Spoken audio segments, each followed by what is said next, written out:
What is up, YouTube? Today we're back with another video. Before we get into the video though, I just want to say a big old Merry Christmas to everyone that's out there watching this video, and even for y'all that aren't watching the video, Merry Christmas to you. If you don't celebrate Christmas, happy holidays. Hopefully you at least get some time off work, time off school, you get some time to relax. Make sure you spend it with your family. Nothing better than a good old Christmas or a holiday, or even just a basic day to spending with family is really important for you to do. It's healthy for you.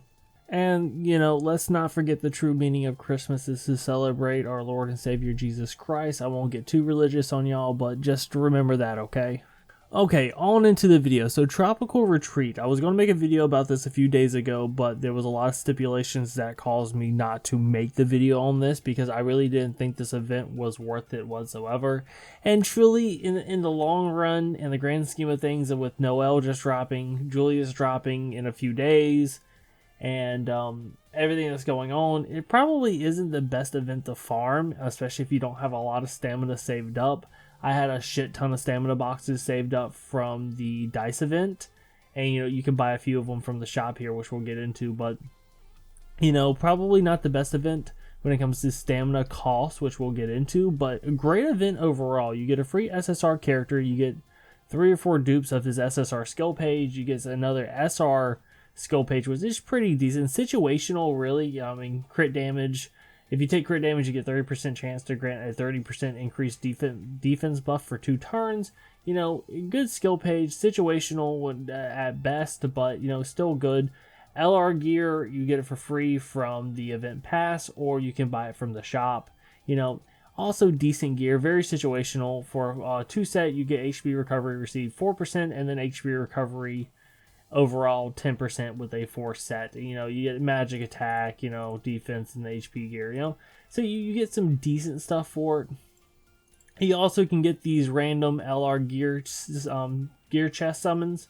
This is really good, probably the best thing about this event besides the Asta. And then you get an upgrade stone chest as well. So looking at the event, the biggest problem with this is that you have to use these clover leaves here, and you have to get enough of them to unlock the challenges here, which I've done all of them except for 4 and 5. Not gonna lie, I tried number 4, one of my units died, and then I just stopped trying. I did one try and gave up. So the first challenge 1 is 900, and I believe all the way to challenge 5 you need 1300 of the clovers. Initially, it is extremely difficult and grindy trying to get enough clover leaves, because let's say you get to afternoon level 9, you get 12.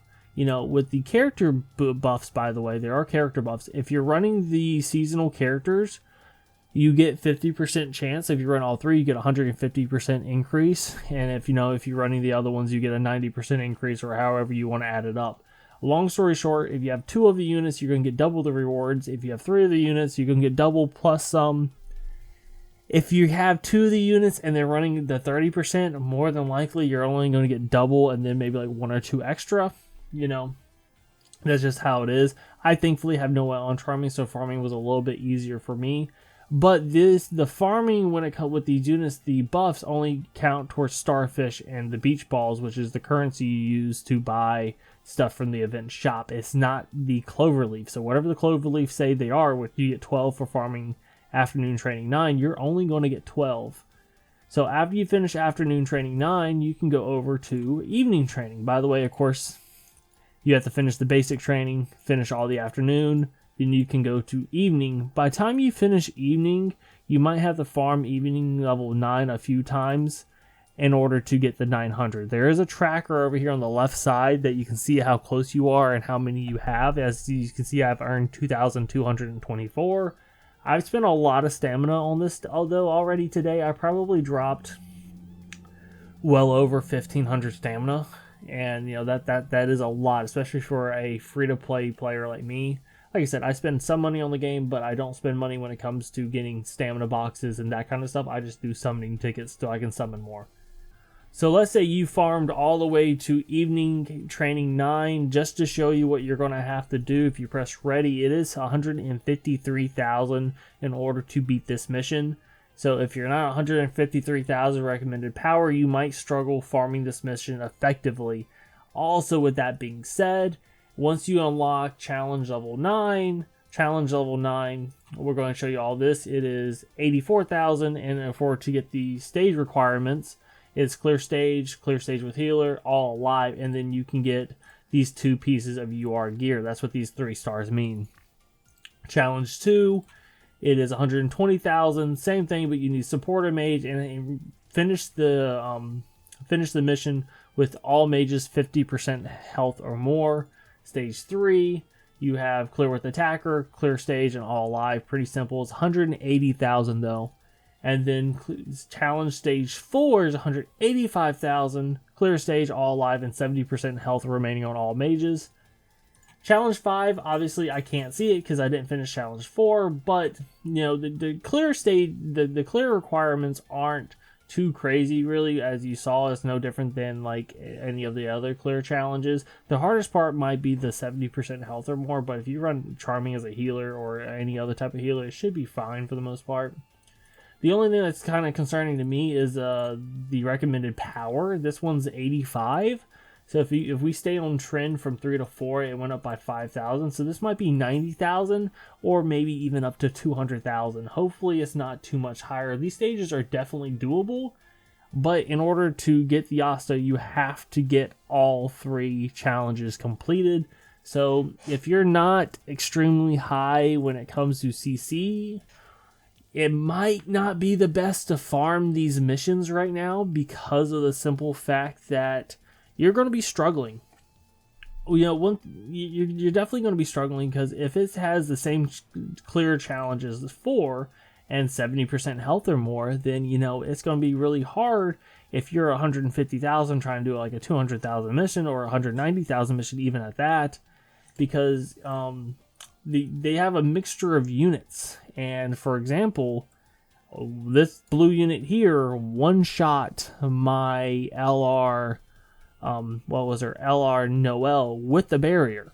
Just completely one-shot her. So it's not the easiest missions in the world, but they're also not super hard. So don't let me discourage you there. One really good thing about this here, though, is if let's say you get through all the evening challenges and you get to the actual challenges, they're giving you more clovers, more starfish, and more beach balls. So like, you know, I don't have a team that's over 185,000 right now, but challenge stage 3 is only 100. That's 180. Time out. Challenge stage 2 is 120, and you see the difference between 2 and 3 is not that big of a difference at all. So I can easily just auto farm challenge stage 2 and get I'll get 24 beach balls and 24 starfish, if not more, because if I'm running the ghost or not. When it comes to the event pass, you know, there's a lot of good stuff in the bottom end that's blocked behind the 1500 crystal paywall, especially the extra Asta dupe for his skill page. However, I have 2,224 clover leaves earned, which is what you have to do in order to complete the event pass, and I'm only on stage 6. So do I really want to spend enough to get up to stage 19 or even stage 20 to get the SSR? I don't think so. I don't think it's really worth it with the amount of farming that we have to do right now. But, you know, if you go to the event missions, you do get a decent amount of stamina back and you get some of the other rewards. So let's go ahead and receive all. And I see I just receive all. Let's see if there's any. I might just have to keep doing this for a little bit. So you do get some decent rewards from this, but as you can, but it's not crazy amounts of rewards. How many? Thank you. We're done. Okay, so we got 50,000 UE and then one of the free SR skill pages. So you have to complete all the challenges here in order to get another dupe of the SSR skill page. So you get one from here. You can get one from the event pass. And then I think you don't get one from the challenges, but if you go to the exchange shop, which is the last thing we're going to go over, then we're going to end the video, you can get 3 SSR skill pages for the Asta here. I'm emphasizing this. If you're buying the event pass, do not buy the LR gear from the shop. It's a waste. Like I said, very situational. You're not going to use this gear on a lot of units, so there's really no reason to have 2 sets of gear for this. If you're unable to complete challenge stage 5 and unable to get the Asta, you probably do not want to be spending your materials that you have farmed on the SSR skill pages, because it gives you, for each debuff removed, grants 5% max HP as HP recovery. This is not bad at all, and a lot of units could actually use this here. But, that's up to you. If you find a situation where this SSR skill page might be useful on a different unit, then definitely pick it up and use it. However, I'm only going to be using this probably on the Asta, so if I can't get the Asta, I'm not grabbing this. I'm going to be focused on grabbing these LR summon chests. I'm going to be focusing on grabbing this, the stamina boxes, and then on the beach ball page, I'm going to be grabbing these SR ones and these other two here. And now by the event, if I still haven't got the Asta and I have all this other material left over, then yeah, I'll go ahead and grab the skill pages. But I definitely want to grab the Asta before I grab the skill pages. Just the biggest thing, don't grab the LR gear here unless you're not buying the event pass, then go ahead and grab the LR gear. Well, anyway, guys, that's going to be it for the video. Thank you for watching. Like I said, have a big old Merry Christmas. Sorry if the video was all over the place. There is a lot of information here. I was kind of jumping around and going back. Big old synopsis. If you don't have a lot of free stamina to your disposal, like the stamina boxes, or you're completely free to play and you don't have gear and your talent Cs and your mage XP potions and all the other good stuff saved up for Noelle that you've already used on her, or in Charming, and especially if you don't have it for Julius, you want to go ahead and build those units as fast as you can. But if you're not a complete down try hard, and you really want this free unit here, he's not a bad unit. He's a really good defender mage for the red team, so he's kind of worth it, but he's not to die for. We'll be doing a video in the future going over this unit entirely once I unlock them, so look forward to that. Anyway, guys, I'm gonna stop rambling. I'll see you guys the fuck later. Peace.